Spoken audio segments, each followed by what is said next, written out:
সুস্বাগতম প্রিয় বন্ধুরা। আমাদের আজকের গল্পের শিরোনাম ভাগ্যের মণি আর বুদ্ধির জয়। আমি আপনাদের সাথে আছি আলী হোসেন, আর এই গল্পটি শোনাচ্ছি আমাদের চ্যানেল সালাম ভয়েসের পক্ষ থেকে। প্রিয় শ্রোতা বন্ধুরা, আজকের এই গল্পে আপনারা দেখবেন ভাগ্য কাউকে এক মুহূর্তে ধনী করে দিতে পারে, কিন্তু সেই ধন আংলে রাখতে আর সুখী জীবন গড়তে লাগে সতর্কতা, বুদ্ধি আর সত্যিকারের বন্ধুত্ব।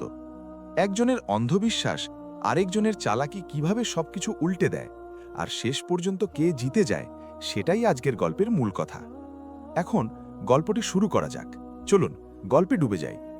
অনেক পুরনো সময়ের কথা। প্রাচীন শহর বালখে দুই বন্ধু বাস করত। একজনের নাম ছিল আরিফ আর অন্যজন বশির। ওরা ছোটবেলার সাথী ছিল, একই মক্তবে পড়ত, একই ওস্তাদের কাছে লেখা শিখেছিল। দুজনের বাড়ি ছিল কাছাকাছি। সব কাজ একে অপরের পরামর্শে করত। যতদিন বাবা মা বেঁচে ছিলেন, দুজনের কোনো কষ্ট ছিল না। সারাদিন পড়াশোনায় ব্যস্ত থাকত, রাতে চৌপার বা দাবা খেলত। বড় হওয়ার পর দুজনেই অত্যন্ত সুদর্শন ও আকর্ষণীয় হয়ে উঠল। বাবা মায়ের এখন তাদের বিয়ের চিন্তা হলো। দুজনের একটা শর্ত ছিল যে বিয়ে করলে দুই আপন বোনকে করবে, যাতে তাদের এই ছোটবেলার বন্ধুত্ব সব সময় বজায় থাকে। দুই বাড়িতে মেয়ে খোঁজা শুরু হলো। বাবা মা চাইতেন যেমন সুন্দর ও যোগ্য ছেলে, তেমনই যেন মেয়ে পাওয়া যায়। কিন্তু দুই আপন বোন পাওয়া কঠিন হয়ে পড়ল। বেশ কিছু সময় খোঁজাখুঁজিতে কেটে গেল। খোদার কি মহিমা যে শহরে এক ভয়ানক দুর্ভিক্ষ ছড়িয়ে পড়ল, আর দুই বন্ধুরই বাবা মা মারা গেলেন। এক আধ মাস তারা শোক দুঃখে কাটল। যা কিছু জমানো পুঁজি ছিল সব খরচ হয়ে গেল। উপার্জনের কোনো উপায় ছিল না। এখন রোজগারের চিন্তা মাথায় এলো। নিজের শহরের ওপর মন উঠে গিয়েছিল। একদিন দুজনে পরামর্শ করল যে বাড়ি ভাড়া দিয়ে অন্য কোনো শহরে গিয়ে কাজ করা উচিত। টাকা পয়সা আর অবশিষ্ট ছিল না। খোদার ওপর ভরসা করে একদিন বাড়ি থেকে বেরিয়ে পড়ল। শহর থেকে বেরোনোর পর তারা বলল, এখন আমাদের আলাদা আলাদা ভাগ্য পরীক্ষা করা উচিত। যদি দুজন একসাথে থাকি, তবে একজন আয় করবে আর অন্যজন খাবে। এত বয়স বাবা মায়ের উপর ভরসা করে কেটেছে, এখন নিজেদের পায়ে দাঁড়াতে হবে। কথাবার্তা বলে কিছু দূর তো একসাথে চলল। সামনে একটা ফলের বাগান নজরে এলো। সেখানে বসে দুজনে খাবার খেল, নদী থেকে জল পান করল, আর বলল, 1 বছর পর ইনশাল্লাহ এই বাগানেই দেখা হবে। যাবার সময় দুজনে মিলে কাঁদল। তারপর একজন পূর্ব দিকে আর অন্যজন পশ্চিম দিকে রওনা হলো। বশির সকালবেলা রওনা হয়েছিল। চলতে চলতে হাঁপিয়ে গেল, তো দুপুরে নদীর ধারে এক গাছের নিচে শুয়ে ঘুমিয়ে পড়ল। কয়েক ঘন্টা ঘুমালো। যখন চোখ খুলল, তখন দিন গড়িয়ে গিয়েছিল। ঘাবড়ে গিয়ে উঠে বসল আর নিজের পোশাক ঝাড়তে লাগল। তার কোমরে বাঁধা কোমর বন্ধের একটা চাবি ছিল। সেদিকে নজর পড়তেই দেখে যে চাবিটা সোনার হয়ে গেছে। সে খুব অবাক হলো। অনেকক্ষণ এই রহস্য তার মাথায় ঢুকল না। শেষে ভাবতে ভাবতে তার মনে হলো, বড়দের কাছে শুনেছিল যে দুনিয়ার আজব জিনিসের মধ্যে এমন একটা মণি আছে যা কোনো ধাতুর ওপর ঘষলে তা সোনা হয়ে যায়। একে মণি বারকাত বলে। এটা ভেবে যে জায়গায় সে শুয়েছিল সেখানে গিয়ে দেখল, তো একটা ছোট সবুজ পাথর দেখতে পেল। সে তক্ষুনি সেটা তুলে নিল। তার ভাগ্য খুলে গিয়েছিল। সেই সময় তার পকেটে মাত্র 4 আনার কয়েন ছিল। সে পাথরটাকে একটা কয়েনের উপর ঘষল, তো সেটা চমকপ্রদ সোনালি হয়ে গেল। সে খুশিতে লাফিয়ে উঠল। বাতি 3টে কয়েনও সে সোনার বানিয়ে নিল। এখন সন্ধ্যা হচ্ছিল। সামনে সামারকান্দ শহরের প্রাচীর দেখা যাচ্ছিল। সে সারা দিনের ক্ষুধার্ত ও তৃষ্ণার্ত ছিল, কিন্তু সেই সময় তার মধ্যে শক্তি এসে গিয়েছিল। সে ভাবছিল যে দুনিয়ায় এখন কোনো ব্যক্তি তার সমকক্ষ নয়। সে দ্রুত শহরের দিকে চলল আর সূর্য ডোবার আগে শহরে প্রবেশ করল। লোকজনকে জিজ্ঞেস করে এক ভালো দোকানে বসে চমৎকার খাবার খেল, আর দোকানদারের কাছে ভালো কোনো সরাইখানার ঠিকানা জেনে রাতে সেখানে গিয়ে ঘুমালো। আগের যুগে তো হোটেল ইত্যাদি থাকতো না, সরাইখানায় মানুষ থাকত। একটা সোনার কয়েন সে দোকানদারকে দিল। সে খুশি হয়ে গেল আর ভাবল কোথা থেকে কোনো আমির এসেছে। সকালে উঠে সে বাজারের দিকে বেরোল আর কয়েকটা লোহার রড কিনল। সোনার কয়েন কামারকে দিয়ে বলল, রডগুলোর দাম নিয়ে নাও। কামার অনেক টাকা ফেরত দিল। বশির সরাইখানায় এসে ওই রডগুলোর ওপর মানিয়ে বরকত খসল। সেগুলো সব সোনার হয়ে গেল। এখন তো তার খুশির কোনো সীমা রইল না। খাবার খেয়ে বাজারে গেল আর এক স্বর্ণকারের দোকানে কয়েক হাজারে একটা রড বিক্রি করে নিজের জন্য দামি পোশাক কিনল। এখন তার একটা বাড়ির দরকার ছিল। পরের দিন লোকজনের কাছে জানালো যে আমার একটা বাড়ি লাগবে। টাকার অনেক শক্তি আছে। একটা আলিশান বাড়ি ভাড়ায় পেয়ে গেল। নতুন আসবাবপত্র কিনে নিল, অনেক চাকর রাখলো আর রাজকীয়ভাবে জীবন কাটাতে লাগলো। যখন খোদা কাউকে দৌলত দেন তখন খোসামুদে ও পরজীবীরা পতঙ্গের মতো ঝাঁপিয়ে পড়ে। বশিরের কাছেও দিনরাত মানুষের ভিড় লেগে থাকত। নবাব সাহেব বলতে লোকজনের মুখ ক্লান্ত হতো না। কোনো মানুষই নিজের প্রশংসা শুনে খুশি হয়। এখন সেও অনেক মানুষকে সাহায্য করতে শুরু করল। অনেক সম্ভ্রান্ত লোকও তার বন্ধু হয়ে গেল।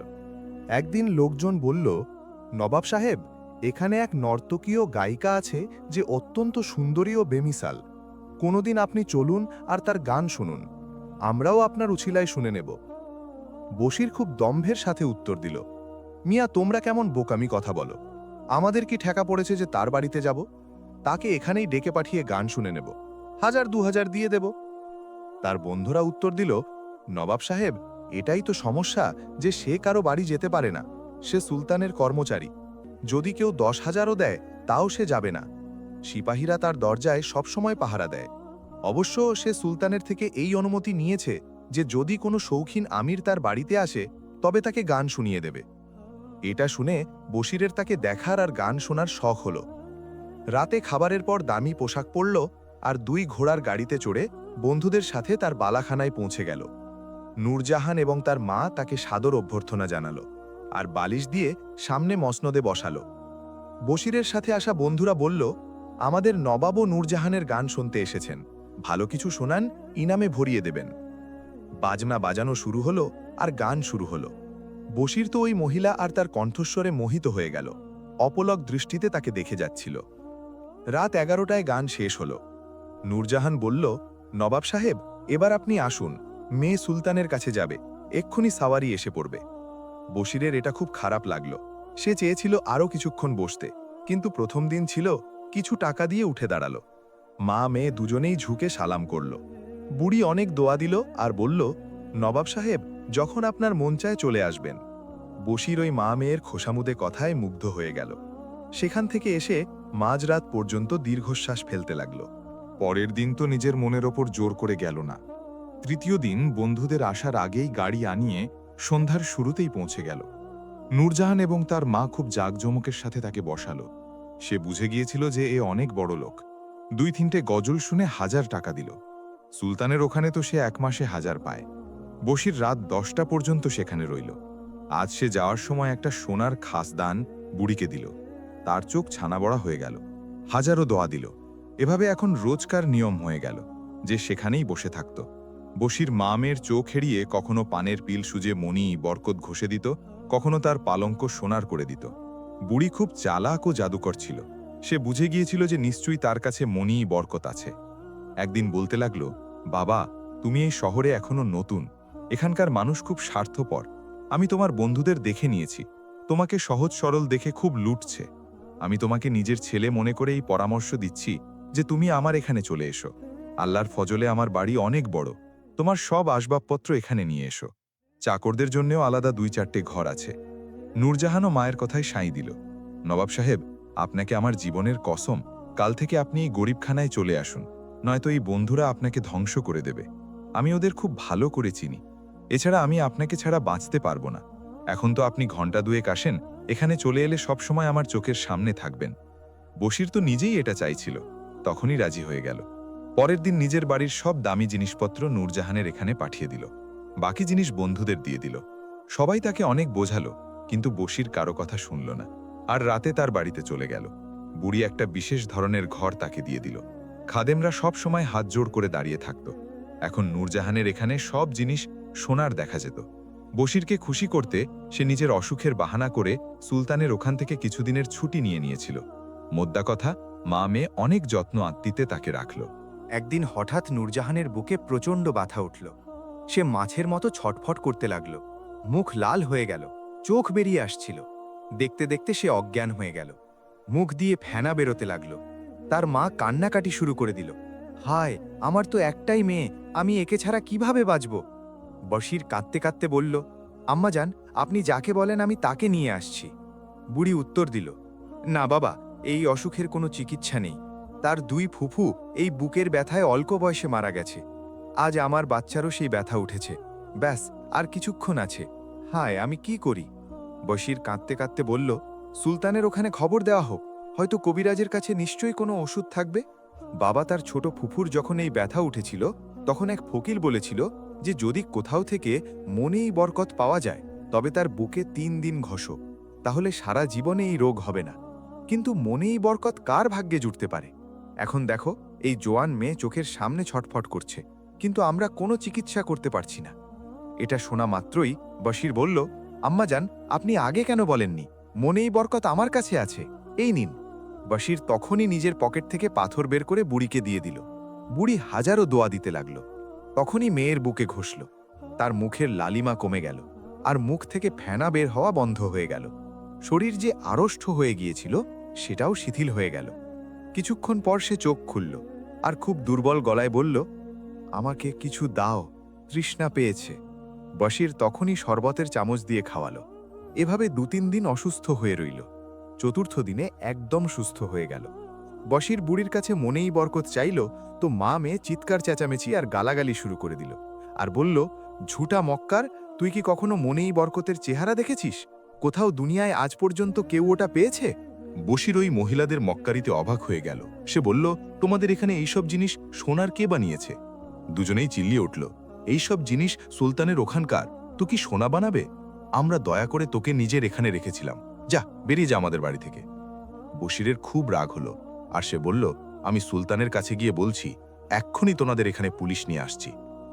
নূরজাহান নিজের চাকরদের ডাকলো আর বলল, দেখো, এই লোকটার হাত পায়ে শিকল বেঁধে দাও, এর পোশাক খুলে চট পরিয়ে দাও, আর আমাদের অমুক বাগানে নিয়ে গিয়ে একটা গাছের সাথে বেঁধে দাও। এই বাগানে ফল চুরি তাড়াবে। সকাল সন্ধে 2টো রুটি, ডাল আর 1 বাটি জল দিয়ে দিও। যদি চিৎকার করে তবে ওর জিভ কেটে দিও। চৌকিদারকে বুঝিয়ে দিও, যদি এ কোথাও পালানোর চেষ্টা করে তবে পুলিশে দিয়ে দিও। মোদ্দা কথা, বশির নিজের বোকামিতে ওই মক্কার মহিলাদের কয়েদে পড়ে গেল। এখন সারাদিন ফল চুরি তাড়াত। তার কাছে যাওয়ার কারও অনুমতি ছিল না। বাগানের ফটকে সবসময় চৌকিদার বসে থাকত। এখন আরিফের অবস্থা শোনো। সে পূর্ব দিকে রওনা হয়েছিল। চলতে চলতে সন্ধে হয়ে গেল। সামনে কোনো এক শহরের প্রাচীর দেখা গেল, কিন্তু ফটক পর্যন্ত পৌঁছাতে পৌঁছাতে সন্ধে হয়ে গেল। দরজা বন্ধ হয়ে গেল। সে বাইরেই মাটিতে শুয়ে পড়ল। সে ভাবল, ভালোই হয়েছে, নতুন শহরে সকালবেলা প্রবেশ করা যাবে। ক্লান্তিতে শরীর ভেঙে যাচ্ছিল। শোয়ার সাথে সাথেই তার ঘুম এসে গেল। ভোরবেলা যখন উঠল তখন কাছেই একটা বস্তি নজরে এলো। সেখানে গিয়ে কুয়োর জলে হাত মুখ ধুল। একজোড়া পোশাক সাথে ছিল, সেটা পরল। চেহারা খুব সুন্দর ছিল। তৈরি হয়ে শহরে প্রবেশ করল। তার পকেটে মাত্র 4 আনার কয়েন ছিল। এক সরাইখানায় বসে খাবার খেল। তারপর শহরে এদিক ওদিক ঘুরতে লাগল। এক রাস্তায় সে দেখল যে মানুষ একদিকে সম্মানের সাথে দাঁড়িয়ে গেছে। সে জিজ্ঞেস করল, ভাইসব, কি ব্যাপার? তোমরা সবাই রাস্তার ধারে কেন দাঁড়িয়ে গেলে? লোকজন জানালো, এই সময়ে আমাদের উজির সাহেব হাওয়া বদল করে ফিরছেন। আমরা সবাই তাকে সালাম করার জন্য দাঁড়িয়েছি। কিছুক্ষণ পর 4 ঘোড়ার গাড়ি ধীরে ধীরে রাস্তা দিয়ে যেতে লাগলো। সবাই ঝুঁকে সালাম করল। আরিফও ঝুঁকে সালাম করল। তার চেহারা ও পোশাক দেখে উজির বুঝলেন এ কোনো অচেনা ব্যক্তি। গাড়ি থামিয়ে তাকে নিজের কাছে ডাকলেন এবং তার অবস্থা জিজ্ঞেস করলেন। আরিফ চোখে জল ভরে বলল, কি আর বলবো হুজুর, আগে আমরা। এরপর সে আর কিছু বলল না। মুখে রুমাল দিয়ে কাঁদতে লাগল। উজির খুব দয়ালু মানুষ ছিলেন। তিনি ভাবলেন এ কোনো আমিরজাদা হবে, কোনো বিপদে পড়েছে হয়তো, তাই নিজের অবস্থা বলছে না। উজির তাকে সান্ত্বনা দিয়ে বললেন, এসো, আমার গাড়িতে বসো। আরিফ ঝুঁকে সালাম করল এবং উজিরের গাড়িতে সাওয়ার হল। পথে উজির বললেন, মিয়া সাহেবজাদা, ঘাবড়ানোর কোনো কথা নেই। আজ আমি তোমাকে সুলতানের দরবারে নিয়ে চলব এবং কোনো উপযুক্ত কাজ তোমার জুটে যাবে। উজির নিজের বাড়িতে এসে আরিফকে দরবারি পোশাক পরালেন এবং নিজের সাথে নিয়ে দরবারে এলেন। সুলতানের কাছে সব কথা বর্ণনা করলেন। সুলতানও সেই একই প্রশ্ন করলেন, কোথা থেকে এসেছো আর তুমি কে? সেখানেও সে সেই একই উত্তর দিল, কি আর বলবো জাহাপনা, আগে আমরা। এতটুকু বলে সে ফুঁপিয়ে কাঁদতে লাগল। সুলতানও অল্প বয়সী ছিলেন। সুলতানের তার অবস্থার ওপর দয়া হল। সুলতান তাকে সান্ত্বনা দিলেন। পড়াশোনা ইত্যাদি সম্পর্কে জেনে নিয়ে তাকে নিজের খাস মসাহিব করে নিলেন। তার মসাহিবদের মধ্যে এত সুন্দর ও লাবণ্যময় যুবক আর কেউ ছিল না। বাকি সবাই তার বাবার সময়ের মানুষ ছিল। গল্প সংক্ষেপে, থাকার জন্য বাড়ি পেল, সেবার জন্য অনেক চাকর পেল। আরিফ খুব রাজকীয় জীবন কাটাতে লাগল।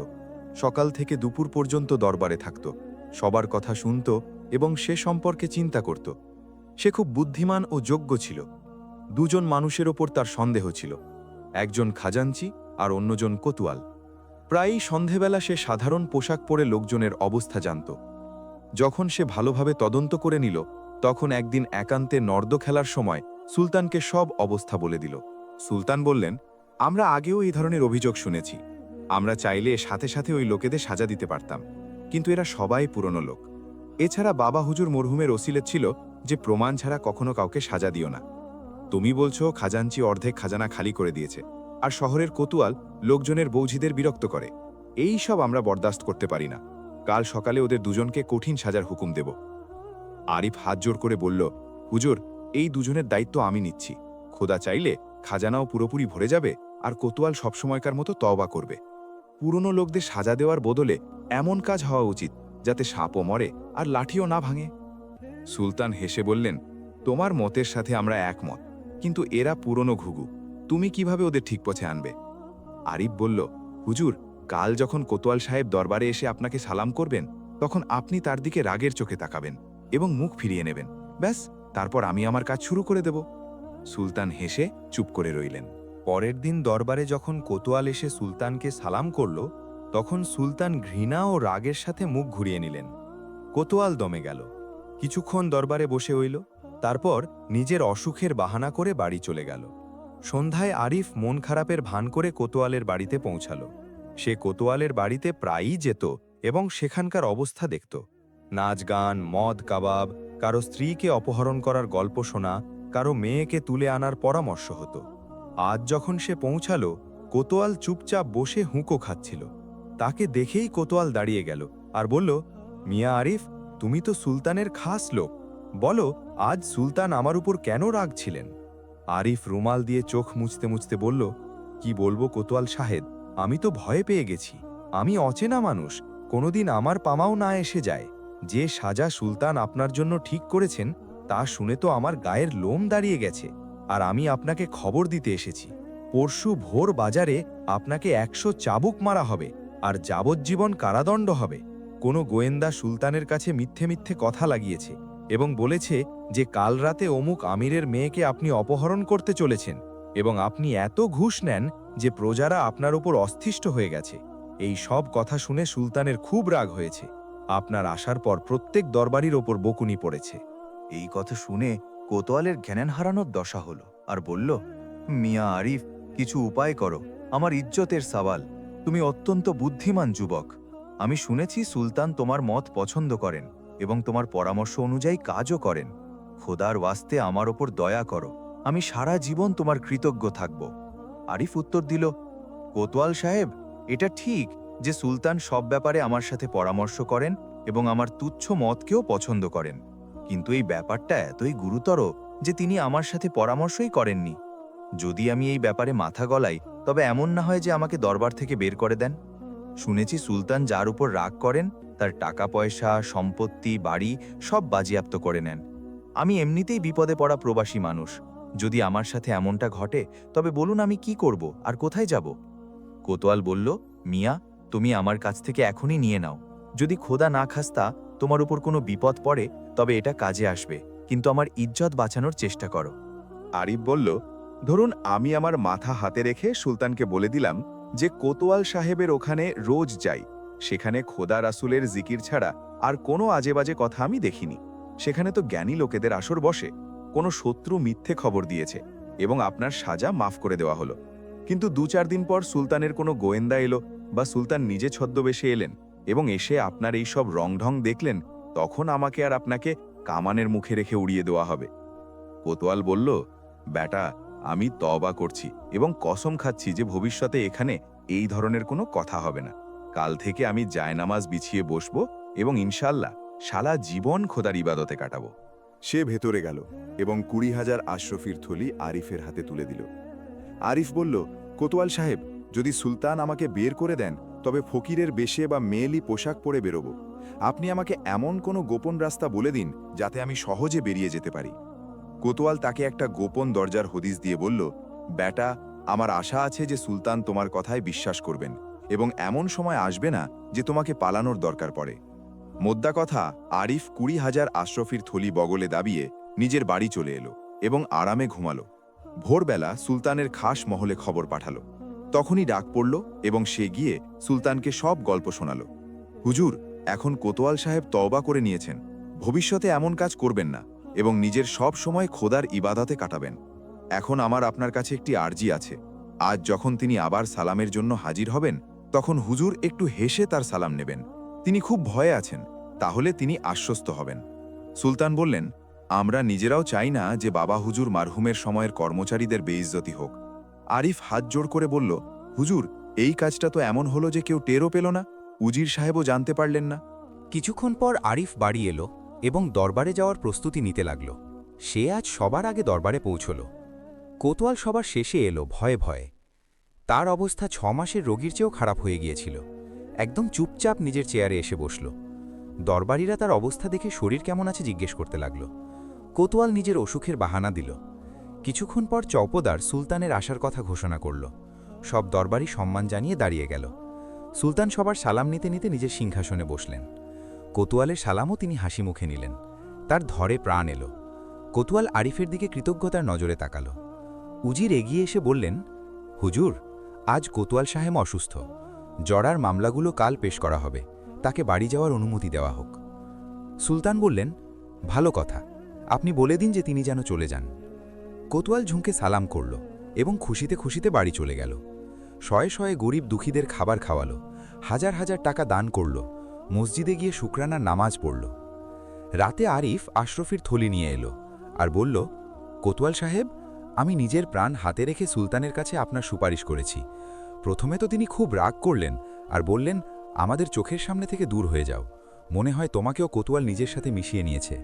কিন্তু যখন আমি কসম খেলাম আর বললাম, হুজুর, তিনি একদম নির্দোষ, যদি তাকে সাজা দেওয়া হয় তবে সেটা চরম জুলুম হবে। যদি আপনার আমার কথায় বিশ্বাস না হয় তবে 2-4 দিন পর কোনো গোয়েন্দা দিয়ে ওখানকার খবর আনিয়ে নিন, কিন্তু কাল যেন তাকে সাজা না দেওয়া হয়। কিছুক্ষণ ভাবার পর সুলতান বললেন, আচ্ছা, আমাদের তোমার কথার উপর পাকা বিশ্বাস আছে, আমরা মাফ করলাম।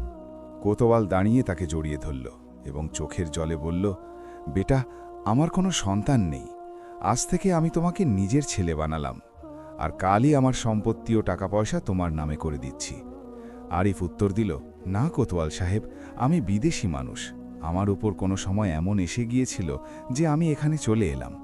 আপনার সম্পত্তি ও টাকা পয়সা আপনার কাছেই থাকুক, আমি তো এই 20,000 আশরফিও আপনাকে ফেরত দিতে এসেছি।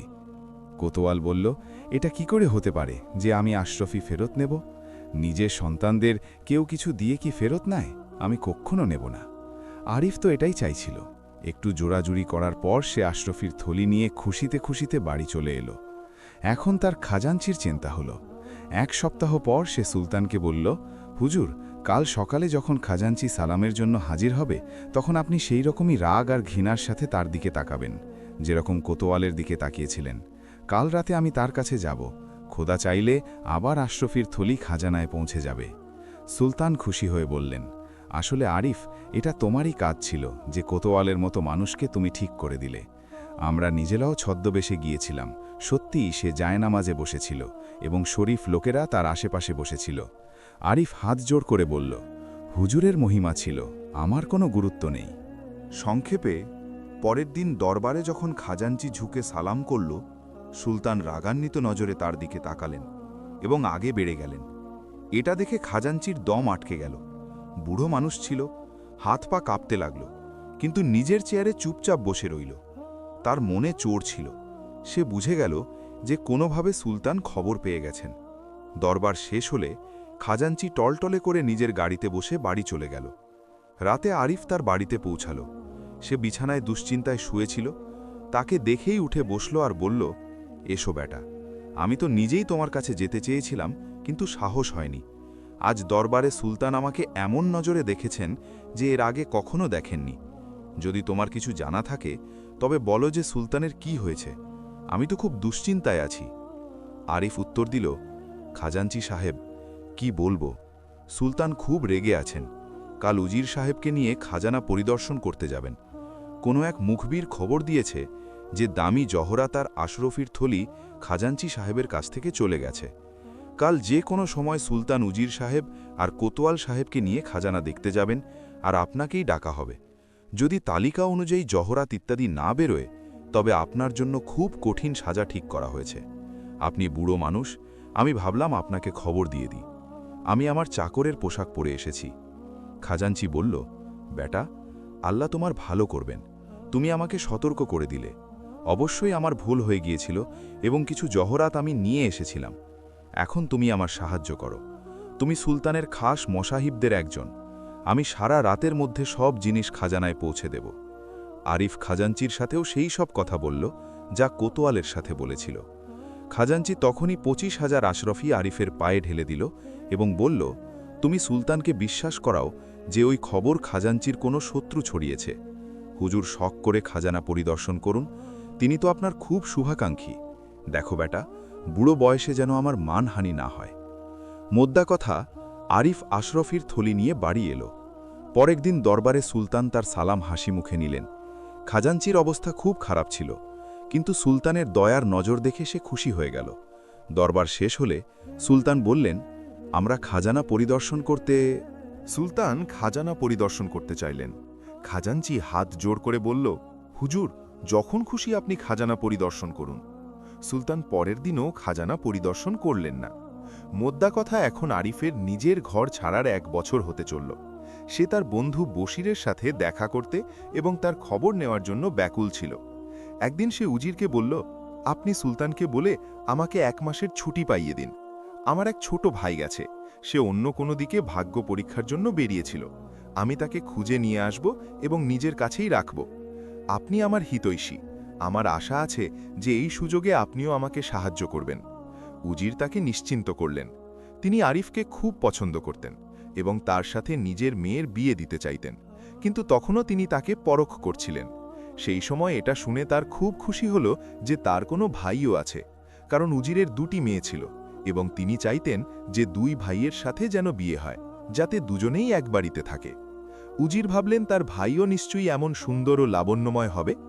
উজির তাকে আশ্বস্ত করলেন এবং বললেন, ছুটি তো আমি তোমাকে পাইয়ে দেব, কিন্তু শর্ত হলো এই যে তোমাকে 1 মাস পর এখানেই ফিরে আসতে হবে। আরিফ বলল, আমি আপনার মতো দয়ালু মুরব্বী এবং সুলতানের মতো গুণগ্রাহী শাসককে ছেড়ে কোথায় যাব? আমার ভাইকে খুঁজতে কিছুটা সময় লাগবে। যদি 10-15 দিন দেরি হয়ে যায় তবে মাফ করে দিও। উজির বললেন, 10-15 দিনের কোনো ব্যাপার না। আরিফ উজিরকে ধন্যবাদ জানিয়ে নিজের বাড়ি এলো এবং সফরের প্রস্তুতি নিতে লাগল। তার আশা ছিল উজির অবশ্যই সুলতানের কাছে আমার হয়ে সুপারিশ করবেন। পরের দিন উজির সুলতানের কাছ থেকে আরিফের ছুটি নিলেন এবং সাথে সাথে নিজের ইচ্ছার কথাও জানালেন। হুজুর, আমার কোনো ছেলে নেই। আমি চাই ওই যুবকের সাথে নিজের মেয়ের বিয়ে দিয়ে উজিরের পদ তার হাতে তুলে দিতে। এখন আমি বুড়ো হয়ে গেছি। আরিফের চেয়ে বেশি বুদ্ধিমান আর হিতৈষী মানুষ আমার নজরে আর কেউ নেই। সুলতান তার মতের সাথে একমত হলেন। রাতে নর্দ খেলার সময় তিনি আরিফকে বললেন, উজির তোমার ছুটির কথা বলেছেন। আমাদের প্রস্তাব হল উজিরের মেয়ের সাথে তোমার বিয়ে দিয়ে তোমাকে উজিরের পদ দিয়ে দিই। তুমি তাড়াতাড়ি ফিরে এসো। আরিফের তো খুশিতে বুক ভরে গেল। সে ঝুঁকে সুলতানকে সালাম করল এবং ধন্যবাদ জানিয়ে নিজের বাড়ি ফিরে এলো। রাতে উজিরের সাথে দেখা করতে গেল। উজির বললেন, আমি তোমার সাথে 10 জন সিপাহী দিচ্ছি, একা যাওয়ার দরকার নেই। কিন্তু আরিফ এই কথায় রাজি হল না এবং ভোরবেলা আশরফি নিজের কোমরে বেঁধে হাতিয়ার নিয়ে ঘোড়ায় সাওয়ার হল এবং যে পথে এসেছিল সেই দিকেই চলতে লাগল। সেই সময় সে অত্যন্ত দামি পোশাক পরেছিল। চলতে চলতে সন্ধে হয়ে গেল। সামনে ফলে ভরা একটি বাগান ছিল। আরিফ সেখানে ঢুকে পড়ল। বাগানের মালিরা ঝুঁকে সালাম করল এবং বাগানের বিশ্রাম কক্ষ তার জন্য খুলে দিল। সে বিছানায় আরামে শুয়ে পড়ল। ক্লান্ত ছিল, তাই তার তখনই ঘুম এসে গেল। রাত 11টার দিকে জ্বর খেতে উঠল। জ্যোৎস্না ফুটেছিল। সে বাগানে পায়চারি করতে লাগল। ঠিক 12টার সময় সে এক শব্দ শুনতে পেল, যেন অনেক পাখি উড়ে আসছে। আকাশের দিকে নজর তুলতেই কি দেখল যে একটি উড়ন্ত তখত চলে আসছে। সে তাড়াতাড়ি গাছের আড়ালে লুকিয়ে গেল। ওই তখত কিছুটা দূরে এসে নামল। সেখান থেকে 2 পরী নিচে নেমে এলো। তাদের হাতে 2টি শিশি ছিল। তারা একটি শিশি থেকে কোনো জিনিস তুলোয় লাগিয়ে শুঁকল। দুজনেই বাঁদর হয়ে গেল এবং গাছে চড়ে ফল খেতে লাগল। পাকা পাকা ফল খেল, থোকা থোকা ফল ভেঙে মাটিতে ফেলল। কিছুক্ষণেই সারা বাগান বরবাদ করে দিল। যখন গাছে আর একটিও ফল রইল না, তখন দুজনেই নিচে নামল এবং দ্বিতীয় শিশি থেকে মাথায় কোনো বস্তু লাগিয়ে শুকল। সাথে সাথেই তারা নিজেদের আসল চেহারায় ফিরে এলো। এই তামাশা দেখে আরিফ তখনই গাছের আড়াল থেকে বেরিয়ে তাদের সামনে দাঁড়িয়ে গেল এবং বলল, তোমরা দুজনে এখানে হুলস্থুল করছো, আর ওখানে বাদশাহ পরস্তানের কাছে অনেকক্ষণ ধরে তোমাদের অপেক্ষা হচ্ছে। এইমাত্র এক দেব গিয়ে অভিযোগ করেছে যে লাল সবুজ পরীরা দুটি শিশি চুরি করে নিয়ে গেছে এবং মানুষের বাগানে গিয়ে বাদর সেজে ক্ষতি করছে। বাদশাহ পরস্থান কালো দেবকে হুকুম দিয়েছেন যে এখনই এই দুজনকে শিশি সমেত ধরে নিয়ে এসো। এটা শুনে আমার তোমাদের ওপর দয়া হলো, আর আমি তোমাদের আগে উড়ে এখানে চলে এসেছি। তাড়াতাড়ি এই শিশিগুলো আমার হাতে দিয়ে দাও আর বলো এগুলো কোন জায়গা থেকে এনেছো। আমি ওখানে গিয়ে ওগুলো রেখে দেব। পরী দুজনে ভয় পেয়ে গেল। শিশিগুলো আরিফের হাতে দিয়ে বলল, এই শিশিগুলো আমরা অমুক জায়গা থেকে এনেছি, তুমি গিয়ে ওখানে রেখে দিও। আরিফ বলল, তোমরা তাড়াতাড়ি যাও, যার যার বাড়িতে গিয়ে বসো। আমি বাদশাকে বলে দেব যে তারা দুজনেই অসুস্থ। ওই পরী দুজনে তখনই উড়ন্ত তখতে বসে উড়ে চলে গেল। আরিফ দুটি শিশিতেই চিহ্ন দিয়ে নিজের পকেটে রেখে দিল এবং আরামে ঘুমিয়ে পড়ল। সকালে কিছুটা দেরিতে তার ঘুম ভাঙল। তাড়াতাড়ি বাইরে বেরিয়ে এলো। বাগানের সব মালি আর পাহারাদারিরা বসে কাঁদছিল। সে তাদের জানালো, রাতে পরীরা এসে তোমাদের বাগান বরবাদ করেছে। ওই লোকগুলো বলল, হুজুর, এই শহরে কয়েক মাস ধরে এই বিপদ এসেছে। সব বাগান উজাড় হয়ে গেছে, শুধু এই একটা বাগানই বাকি ছিল। শুনেছি 2 বাঁদর আসে, তারা সারা রাত বাগান উজাড় করে যায়। আরিফ বলল, আমি এখন ওদের ব্যবস্থা করে দিয়েছি, ভবিষ্যতে কেউ ক্ষতি করবে না। কিছুক্ষণ পর প্রাতরাশ করে সে আগে রওনা হলো এবং দুপুরে সেই বাগানে চলে এলো যেখানে 2 বন্ধু আলাদা হয়েছিল। আজ পুরো 1 বছর কেটেছিল। সে লোকজনের কাছে বশিরের সম্পর্কে জিজ্ঞেস করতে লাগল, কিন্তু সব লোকই জবাব দিল যে এখানে এই নামে কোনো ব্যক্তি আসেনি। 3 দিন পর্যন্ত আরিফ এখানে অপেক্ষা করল যে হয়তো সে আসবে। চতুর্থ দিন সে পশ্চিমের দিকে রওনা হল। কয়েক ঘন্টা চলার পর সে একটি শহরের প্রাচীর দেখতে পেল। সে ভাবল সে নিশ্চয়ই এখানেই মিলবে। ঘোড়াকে ছোটালো এবং 10 মিনিটের মধ্যে শহরে ঢুকে পড়ল। লোকগুলো ওই অচেনা যুবককে দেখতে লাগল এবং নিজেদের মধ্যে বলাবলি করতে লাগল যে কোনো দেশে শাহজারা এসেছে। কয়েকজন লোক এগিয়ে এসে প্রশ্ন শুরু করল, আপনি কোথা থেকে এসেছেন এবং কার সাথে দেখা করতে চান? আরিফ বলল, ভাইয়েরা, আমি আমার ভাইয়ের সাথে দেখা করতে এসেছি। 1 বছর আগে সে এখানে এসেছিল। এই সময়ের মধ্যে না তো সে নিজের ভালো থাকার চিঠি লিখেছে আর না বাড়ি ফিরে গেছে। আমি দুশ্চিন্তায় পড়ে তাকে খুঁজতে এসেছি। যদি আপনাদের মধ্যে কেউ তার খবর জানেন তবে দয়া করে আমাকে তার কাছে পৌঁছে দিন। 2-4 জন লোক বলল, মনে হচ্ছে গত বছর যে এক আমিরজাদা এখানে এসেছিল সেই আপনার ভাই হবে। আপনার মতোই সুন্দর ছিল। আরিফ ভাবতে লাগল, সে বেচারা তো গরিব লোক ছিল, লোকে আমিরজাদা কেন বলছে? সে ওই চিন্তাই ছিল যে এক ব্যক্তি এগিয়ে এসে বলল, আপনি নওয়াব বাশিরের সম্পর্কে তো জিজ্ঞেস করছেন না? আরিফ তাড়াতাড়ি বলে উঠল, হ্যাঁ ভাই, হ্যাঁ, আমি ওনার সম্পর্কেই জিজ্ঞেস করছি। যদি আপনি ওনাকে চেনেন তবে দয়া করে আমার সাথে চলুন। এক ব্যক্তি বলল, চেনার কথা বলছেন? আমার দিন রাত ওনার কাছে বসা হতো। আরিফ ঘাবড়ে গিয়ে জিজ্ঞেস করল, ভাই সে বেঁচে আছে কি নেই? ওই ব্যক্তি বলল, বেঁচে তো আছে, কিন্তু মরাদের চেয়েও খারাপ অবস্থায় আছে। আফসোস, নবাব সাহেব আমাদের বন্ধুদের কথা শুনলেন না এবং এক বদমাইশ মহিলার জালে ফেসে গেলেন। সে ওনার সমস্ত ধনসম্পত্তি দখল করে নিয়েছে। ওনাকে চটের কাপড় পরিয়ে নিজের বাগানে ফল চুরি তাড়ানোর কাজে রেখে দিয়েছে। এখন সারাদিন বাঁশ হাতে নিয়ে ফল চুরি তাড়ান। আগে তো ওনার পায়ে শিকল থাকত, কিন্তু এখন শুনেছি স্বাধীনভাবে ঘোরেন, কিন্তু বাগানের দরজায় কড়া পাহারা আছে। কেউ ওনার সাথে দেখা করতে পারে না। এটা শুনে আরিফের চোখে জল এসে গেল, কিন্তু সে অবাক হল যে তার কাছে এত সম্পত্তি কোথা থেকে এলো। বাড়ি থেকে তো আমরা দুজনেই খালি হাতে বেরিয়েছিলাম। আরিফ ওই ব্যক্তির কাছে বাগানের ঠিকানা জেনে সেখানে পৌঁছাল। সে শাহজাদার মতো পোশাক পরে ঘোড়ায় সাওয়ার ছিল। বাগানের চৌকিদার অত্যন্ত আদবের সাথে বলল, হুজুর, বাগানের ভেতরে যাওয়ার কারো অনুমতি নেই। আরিফ ধমক দিয়ে বলল, কার অনুমতি নেই? চৌকিদার বলল, মালিকের। সে জিজ্ঞেস করল, এই বাগানের মালিক কে? চৌকিদার বলল, হুজুর, নূরজাহান এই বাগানের মালিক। আরিফ ভাবল, ওই সময় ধমক না দিয়ে চৌকিদারকে ইনাম দিয়ে কাজ হাসিল করা উচিত। আরিফ 2টি আশরফি চৌকিদারের হাতে দিল এবং বলল, কারো কাছে এই কথার চর্চা করো না, আমি ঘুরে ফিরে চলে আসব। চৌকিদার গরিব মানুষ ছিল, 2টি আশরফি সে স্বপ্নেও দেখেনি। ঝুঁকে সালাম করল আর বলল, হুজুর, শখ করে বাগানে যান, আমি কারো কাছে বলবো না। আরিফ ভেতরে গিয়ে একটি গাছে নিজের ঘোড়া বাঁধল এবং আগে বাড়ল। কিছুটা দূরে বশির বাঁশ নিয়ে ফল চুরি তাড়াচ্ছিল। শুকিয়ে কাঁটা হয়ে গেছিল বেচারা, দাড়ি বেড়ে গেছিল, মাথার চুল বেড়ে কাঁধ পর্যন্ত নেমেছিল, নখগুলো বড় বড় ছিল, তাকে এক জঙ্গলি আর পাগলের মতো মনে হচ্ছিল। তার অবস্থা দেখে আরিফের জল বেরিয়ে এলো। খুব কষ্টে নিজেকে সামলে নিয়ে তার কাছে পৌঁছাল। সে তাকে একেবারেই চিনতে পারল না। আরিফ দামি পোশাক পরেছিল, আরাম আয়েশের জীবন কাটিয়ে এসেছিল। বশির ভাবল কোনো দেশের আমির জাদা হবে। ঝুঁকে সালাম করল। আরিফ এগিয়ে গিয়ে তাকে জড়িয়ে ধরল আর বলল, তুমি আমাকে চিনতে পারলে না? আমি তোমার ছোটবেলার সাথী আর বন্ধু আরিফ। এটা শুনে বশির চিৎকার করে কাঁদতে লাগল। অনেকক্ষণ দুজনে কাঁদতে থাকল। তারপর বশির পুরো কাহিনী শোনাল আর বলল, খোদার ওয়াস্তে আমাকে এই বিপদ থেকে বাঁচাও আর নিজের সাথে নিয়ে চলো। যদি আমরা দুজনে সাথে থাকতাম তবে কেন এই অবস্থায় পৌঁছতাম? আরিফ বলল, ঘাবড়ানোর কোনো কথা নেই, আমি এসে গেছি। 1 সপ্তাহের মধ্যে তোমার মুনিয়ে বারকাত তুমি ফিরে পাবে। আর যে যে জিনিস এই বদমাইশ মহিলার এখানে তুমি সোনার বানিয়ে দিয়েছ, একে একে সব ফেরত নিয়ে নেব। আপাতত তুমি এইভাবেই থাকো। আমি চৌকিদারকে বলে তোমার খাওয়া দাওয়ার ব্যবস্থা করে দেব, যাতে তোমার চেহারায় লাবণ্য ফিরে আসে। মোদ্দা কথা, আরিফ তাকে আশ্বস্ত করে ফিরে এলো এবং শহরের আতর বিক্রেতাদের কাছে আতর দান বানানোর অর্ডার দিয়ে দিল এবং একটি আতর দান সোনার ও মুক্তোর ঝালর দিয়ে জাঁকালোভাবে বানাল। পরের দিন একটি দোকান ভাড়া নিল এবং দোকান সাজিয়ে তাতে উন্নত মানের সব আতর রাখল।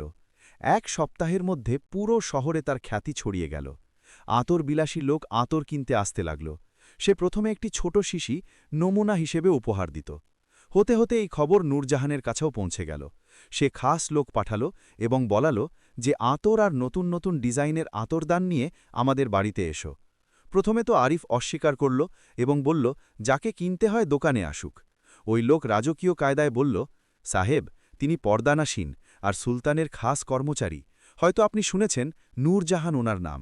খুব ধনবতী তিনি।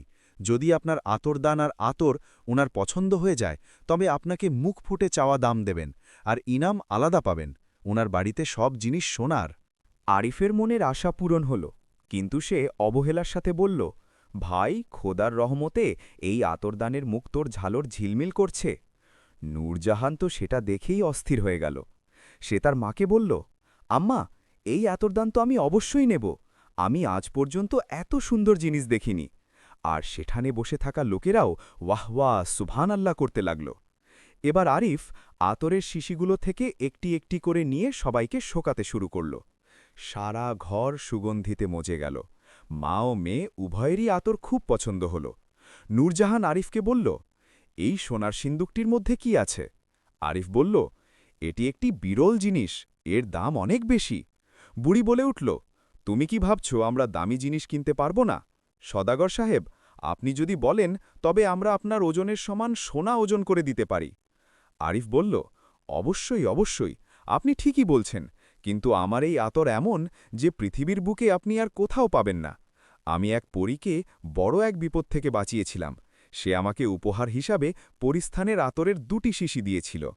নূরজাহান বলল, তাহলে তো আমি অবশ্যই এটা সুখে দেখব যে পরিস্থানের আতর কেমন হয়। আরিফ বলল, নূরজাহান, আমি এটা শুধু আপনাকে শোকাতে দেব, বিক্রি করব না। নূরজাহান বলল, আচ্ছা, শোকাও তো দেখি, আমি দেখি এর সুগন্ধ কেমন। আরিফ তার কোমরে বাঁধা সোনার চাবি বের করে সিন্দুকটি খুলল এবং একটি তুলোর সাহায্যে শিশি থেকে সেই জিনিসটি লাগিয়ে নূরজাহানকে দিল। ঠিক সেই মুহূর্তেই সে একটি বাদরি হয়ে গেল। সবচেয়ে আগে সে তার মায়ের চুল ছিঁড়ে ফেলল। এরপর সেখানে যারা বসেছিল সবাইকে খামচাতে এবং কামড়াতে শুরু করল। প্রত্যেকটি মানুষ ভয়ে খালি পায়েই সেখান থেকে পালিয়ে গেল। বুড়ি কান্নাকাটি শুরু করে দিল, হায়, আমার মেয়ের কি হয়ে গেল? আল্লাহর দোহাই, কেউ এর চিকিৎসা করো। বুড়ি নিজের কপাল আর বুক থাপড়াচ্ছিল। বাঁদরিটি ঘরের প্রতিটি জিনিস ভাঙচুর করছিল। চাকর বাকর সবাই পালিয়ে যাচ্ছিল। বুড়ি আরিফকে অভিশাপ দিতে লাগল, খোদা তোর বিচার করুক, তুই আমার মেয়েকে এটা কি শুকিয়ে দিলি? সে বলল, আমি আগেই বলেছিলাম এটা পরিস্থানের জিনিস, আপনার মেয়ে নিজেই চেয়ে নিয়ে শুকেছে। বুড়ি বলল, ওরে কমবখত, এখন একে মানুষ বানা, আমার তো একটাই মেয়ে। আরিফ বলল, মনি বারকাত আমার হাতে তুলে দিন, এক্ষুনি আপনার মেয়ে মানুষ হয়ে যাবে। বুড়ি রেগে গিয়ে বলল, মনি বারকাত আমাদের কাছে কোত্থেকে আসবে যে তোমার হাতে দেব? আরিফ তার জিনিসপত্র গুছিয়ে নিতে নিতে বলল, বুড়ি, তুমি মিথ্যে বলছ। আমাকে পরি বলেছিল যে তোমার কাছে মনি বারকাত আছে। যদি না দাও তবে তোমারই ক্ষতি, সারা জীবন তোমার মেয়ে বাদরি হয়েই থাকবে। সে নিজের জিনিসপত্র তুলে নিয়ে উঠে দাঁড়াল। বাদরিটি তার মায়ের মুখ খামচে রক্তারক্তি করে দিয়েছিল। বুড়ি কাঁদতে কাঁদতে আরিফকে বলল, দাঁড়াও, আমি মনি বারকাত নিয়ে আসছি। সে থেমে গেল। বুড়ি তার বাক্স খুলে পাথরটি বের করে আনল এবং আরিফকে দিয়ে বলল, নাও এই পাথর, আর আমার মেয়েকে মানুষ বানাও। আরিফ পাথরটি নিয়ে তার রূপোর বাক্সের ওপর ঘষল, সেটি সাথে সাথে সোনার হয়ে গেল। যখন সে নিশ্চিত হল, তখন বুড়িকে বলল, বদমাস মহিলা, তুই এক শরীফ মানুষকে ধোঁকা দিয়ে তার কাছ থেকে এই পাথর কেড়ে নিয়েছিলি এবং সেই গরিব লোকটিকে গোলাম বানিয়ে রেখেছিলি। তোর সাজা এটাই যে তোর মেয়ে সারা জীবন বাঁদরই হয়েই থাকবে। এই বলে আরিফ চলে যেতে লাগল। বুড়ি তার পায়ে লুটিয়ে পড়ল এবং কাকুতি মিনতি করে বলতে লাগল, আল্লাহর দোহাই, আমার মেয়েকে মানুষ করে দাও। আমি বশিরকে এখনই আনিয়ে দিচ্ছি, আমার উপর দয়া করো। বাঁদরিটি তখন লাফালাফি করছিল। আরিফ বসে পড়ল এবং বলল, এখনই ওই লোকটিকে আনিয়ে আমার হাতে তুলে দাও। বুড়ি তার চাকরদের ডাকল, কিন্তু সবাই ভয়ে লুকিয়েছিল। সে নিজেই ওপর থেকে নিচে নেমে গেল এবং চাকরকে বলল, এখনই বাগানে গিয়ে ফল চুরি তাড়ানোর লোকটিকে এখানে নিয়ে এসো, আর তার জন্য একজোড়া কাপড়ও নিয়ে যাও। চটের কাপড়গুলো ছাড়িয়ে এই পোশাক পরিয়ে দেবে। কিছুক্ষণ পর চাকরেরা বশিরকে নিয়ে এলো। বুড়ি বলল, এই নাও, সে এসে গেছে, এখন তাড়াতাড়ি করো, আমার মেয়েকে মানুষ বানিয়ে দাও। আরিফ মনি ই বারকাত নিজের পকেটে রেখে দিল। সিন্দুক থেকে তুলো বের করে তার ওপর দ্বিতীয় শিশি থেকে এক ফোঁটা আতর ফেলল এবং বাঁদরিটির দিকে এগোল। সে আরিফকে খামচানোর জন্য তেড়ে এলো। আরিফ নিজের জুতো খুলে 10 জুতো বাঁদরিটিকে কষিয়ে মারল। বুড়ি চিৎকার করে কাঁদতে লাগল, ওরে, আমার মেয়েকে কেন মারছ? ও খুব আদরে বড় হয়েছে। আরিফ জবাব দিল, আমার ভাইও খুব আদরে বড় হয়েছিল, যাকে তুই বদমাস মহিলা এই হাল করেছিস। আমি পরিস্থানের বাদশার উজির। আমি যদি একজনকে ডাকি তবে সে তোমাদের দুজনকে কাঁচা খেয়ে ফেলবে, এমনকি তোমাদের সুলতানকেও বন্দি করে নিয়ে যাবে। বুড়ি হাত জোড় করে দাঁড়িয়ে রইল। সে বশিরের পায়ে লুটিয়ে পড়ল। বাবা, আমার অপরাধ ক্ষমা করে দাও এবং তোমার ভাইকে বলো আমার মেয়েকে মানুষ করে দিতে। শেষমেশ আরিফ বাঁদরিটিকে মন ভরে পেটাল এবং তুলোটি তার নাকে লাগিয়ে দিল। সে তৎক্ষণাৎ নিজের আসল রূপে ফিরে এলো এবং মুখ ঢেকে কাঁদতে লাগল। আরিফ নিজের জিনিসপত্র নিয়ে বশিরের সাথে নিচে নেমে এলো। যাবার সময় বুড়িকে বলে গেল, ভবিষ্যতে কোনো শরীফ মানুষকে ধোঁকা দিলে আমি আবার এসে তোমাদের দুজনকে বাঁদরি বানিয়ে দিয়ে যাব। রাস্তায় এসে সে একটি গাড়ি ভাড়া করল এবং সোজা নিজের দোকানে এলো। সেখান থেকে সব মালপত্র নিয়ে সে গাড়িতে তুলল এবং যে সরাইখানায় থাকত সেখানে চলে গেল। সে সেই রাতেই বশিরের মাথার চুল নিজে কেটে ঠিক করে দিল এবং দাড়িও ছোট করে দিল। এখন বশিরকে মানুষের মতো লাগছিল, শুধু শরীরটা একটু দুর্বল ছিল। আরিফ আর বশির সেই রাতেই সব গুছিয়ে নিয়ে খুব ভোরে রওনা হওয়ার জন্য প্রস্তুত হয়ে গেল। বশির বলল, ভাই, এত তাড়াতাড়ি কেন করছো? কালকে শান্তিতে যেতাম। আরিফ হেসে বলল, আরে বন্ধু, এত কিছু হারিয়েও তোমার বুদ্ধি হলো না? আমি তো কৌশলে বুড়িকে ভয় দেখিয়েছিলাম। কে জানে কাল সকালে সেই মহিলা সুলতানের কাছে নালিশ করে বসলে পুলিশ আমাদের দুজনকে গ্রেফতার করবে কিনা? তোমাকে তো এখানকার বাচ্চা বাচ্চাও চেনে। বশির বলল, হ্যাঁ ভাই, ঠিকই বলেছ, নূরজাহান তো সুলতানের কর্মচারী। আরিফ বলল, আর অন্য কিছুর ভয় আমি পাই না, কিন্তু ভয় হয় পাছে তোমার মনি বরকত আবার হাতছাড়া না হয়ে যায়। রাত তখনও কিছুটা বাকি ছিল যখন আরিফ বশিরকে ঘোড়ার পিঠে বসিয়ে সকাল হওয়ার আগেই কয়েক মাইল দূরে চলে গেল। দুপুরে তারা সেই বাগানে এসে থামল যেখান থেকে দুজনে আলাদা আলাদা সফর শুরু করেছিল। সেখানে বসে কিছু খেয়ে তারা নিজের শহরের দিকে রওনা হল। সন্ধে নাগাদ তারা নিজেদের দেশে পৌঁছে গেল। পাড়ার সব লোক জড়ো হয়ে গেল এবং খোঁজ খবর নিতে লাগল। আরিফকে দেখে সবাই খুব খুশি হল, কিন্তু বশিরের অবস্থা দেখে আফসোস করল। রাতে খাবার খেয়ে তারা ঘুমিয়ে পড়ল। সকালে আরিফ বাড়ি খোঁজার জন্য বের হল। কয়েকদিনের চেষ্টায় সে এক বিশাল বড় হাভেলি কিনে নিল এবং দামি আসবাবপত্র দিয়ে সেটি সাজাল। অনেক চাকর-বাকর রাখল এবং এক বিশ্বস্ত লোককে দারোগা নিয়োগ করল। তাকে নির্দেশ দিল যে একটি চমৎকার বাগান যেন তৈরি করা হয়। সে জানাল, আমরা 2 মাস পরে আমাদের বিয়ে করে আসব। সেই সময়ের মধ্যে যেন সব কাজ শেষ হয়ে যায়। আরিফ বশিরকে ভালো ভালো খাবার খাইয়ে আগের মতো স্বাস্থ্যবান বানিয়ে তুলল। এই সব আয়োজনে 1.5 মাস কেটে গেল। বশির বলতো, কোথাও যাওয়ার কি দরকার, শান্তিতে নিজের বাড়িতেই থাকব। কিন্তু আরিফ বলল, আমি কথা দিয়ে এসেছি। আমি ওখানকার উজির এবং সুলতানের কাছে কৃতজ্ঞ। সুলতান বলেছেন যে উজিরের 2 মেয়ে আছে, তোমাদের 2 ভাইয়ের সাথে তাদের বিয়ে করিয়ে দেবেন এবং আমাকে নিজের উজির বানাবেন। আমি অনেক বুদ্ধি খাটিয়ে এই সম্মান আর খ্যাতি অর্জন করেছি। তুমি তো ভাগ্যের জোরে মুনি বরকত পেয়েছিলে, কিন্তু নিজের বোকামির জন্য তা হারিয়ে ফেলেছিলে এবং 6 মাস গোলামের চেয়েও অধম জীবন কাটিয়েছ। আমি না পৌঁছলে 15-20 দিনে তুমি শেষ হয়ে যেতে। আমি যদি তোমার কথা শুনি তবে ভবিষ্যতের কি নিশ্চয়তা? তুমি আবার কারো ধোকায় পড়ে ওই পাথর অন্য কাউকে দিয়ে দেবে এবং আবার সেই একই অবস্থা হবে, যা থেকে মুক্তি পেতে আমরা আমাদের দেশ ছেড়েছিলাম। মিয়া, ভাগ্য ভালো হলে বুদ্ধি দিয়েও কাজ নিতে হয়।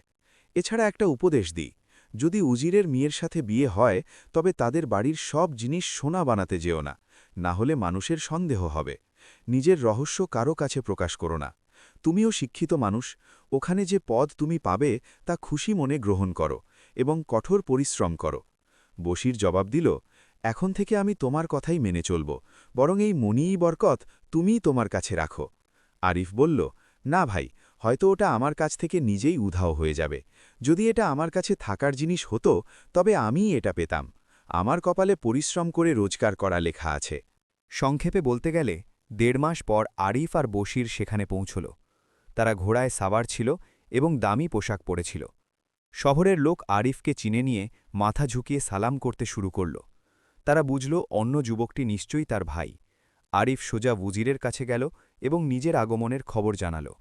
উজির তৎক্ষণাৎ বাইরে বেরিয়ে এলেন এবং বশিরকে দেখে খুব খুশি হলেন। দুজনকে বুকে জড়িয়ে ধরে বললেন, মিয়া, আমরা তো ভেবেছিলাম তোমরা আমাদের ধোঁকা দিয়েছ। কয়েকবার সুলতানও জিজ্ঞেস করেছিলেন। যাই হোক, দেরিতে এলেও ঠিক সময়ে এসেছ। আরিফ জবাব দিল, জনাব, ভাইকে খুঁজতে গিয়ে দেরি হয়ে গেল, ক্ষমা চাইছি। উজি বললেন, বাবা, দেরির কোনো ব্যাপার না, পরদেশে গিয়ে এমনটাই হয়। আমরা তো খুশি হয়েছি যে তুমি তোমার কথার দাম রেখেছ এবং ভাইকে নিয়ে এসেছ। আরিফ বলল, জনাব, আসল ব্যাপার হল ভাইকে সাথে নিয়ে আমি নিজের দেশে গিয়েছিলাম। সেখানে গিয়ে জানতে পারলাম আমাদের দেশের সুলতান মারা গেছেন, যিনি আমাদের বাবা আর পুরো পরিবারকে হত্যা করিয়েছিলেন। শুধু আমরা 2 ভাই পালিয়ে বেঁচেছিলাম। এখন সেই সুলতানের ছেলে সিংহাসনে বসেছেন। তিনি খুব দয়ালু ও ন্যায়পরায়ণ মানুষ। তিনি আমাদের সমস্ত সম্পত্তি আর টাকা পয়সা আমাদের 2 ভাইকে ফেরত দিয়ে দিয়েছেন। লোকে আমাদের খুঁজছিল। সুলতান আমাদের ডেকে বলেছিলেন যে আমরা তোমার বাবার জায়গায় তোমাকে রাখতে চাই, কিন্তু আমি মাফ চেয়ে নিয়েছি যে হুজুর, আমার এখনও এত বড় দায়িত্ব সামলানোর সাহস নেই। বশির চুপচাপ বসে এই সব কথা শুনছিল। উজির জিজ্ঞেস করলেন, বাবা, তোমার বাবার অধীনে কোন পদটি ছিল? আরিফ দীর্ঘশ্বাস ফেলে বলল, জনাব, তিনি সেখানে উজির ছিলেন। এটি শুনে উজির মনে মনে খুব খুশি হলেন। তিনি বললেন, আমি তো প্রথম দিনই বুঝেছিলাম যে তোমরা কোনো উচ্চ বংশের সন্তান। আরিফ ঘাড় নিচু করে বলল, এ তো আপনার মহানুভবতা জনাব। এরপর আরিফ বাড়ি যাওয়ার অনুমতি চাইল এবং তারা দুজনে বাড়িতে ফিরে এল। চাকরেরা সেখানে ছিল, তৎক্ষণাৎ বাড়ি খোলা হল। ক্লান্ত তো ছিলই, তারা নিজেদের বিছানায় শুয়ে ঘুমিয়ে পড়ল। বশির বলল, ইয়ার, তুমি তো দারুণ গালগল্প দিয়েছ। উজিরের ছেলে হয়ে গেলে। আমি তো তোমার মুখের দিকেই তাকিয়েছিলাম। আরিফ অট্টহাসি দিয়ে বলল, বিদেশে কে কাকে চেনে? মনে রেখো, অন্যের সামনে নিজেকে কখনো ছোট করো না। আল্লাহর রহমতে তোমার কাছে মনিই বরকত আছে। তুমি কোনো উজিরের ছেলের চেয়ে কম নও। পরদিন সকাল হতেই উজির সুলতানের কাছ থেকে অনুমতি নিয়ে নিজের 2 মেয়ের সাথে 2 ভাইয়ের বিয়ে দিয়ে দিলেন। আর কিছুদিন উজিরের বাড়িতে থাকার পর 2 ভাই নিজের শহরে ফিরে এল এবং সুখে শান্তিতে নিজেদের রাজকন্যাদের সাথে বসবাস করতে লাগল। আমাদের চ্যানেল সালাম ভয়েসের সাথে থাকার জন্য চ্যানেলটি সাবস্ক্রাইব করতে ভুলবেন না। আবার দেখা হবে নতুন একটি গল্পে। আজকের গল্পটি আপনাদের কেমন লেগেছে তা কমেন্টে জানিয়ে দিন। আল্লাহ হাফেজ।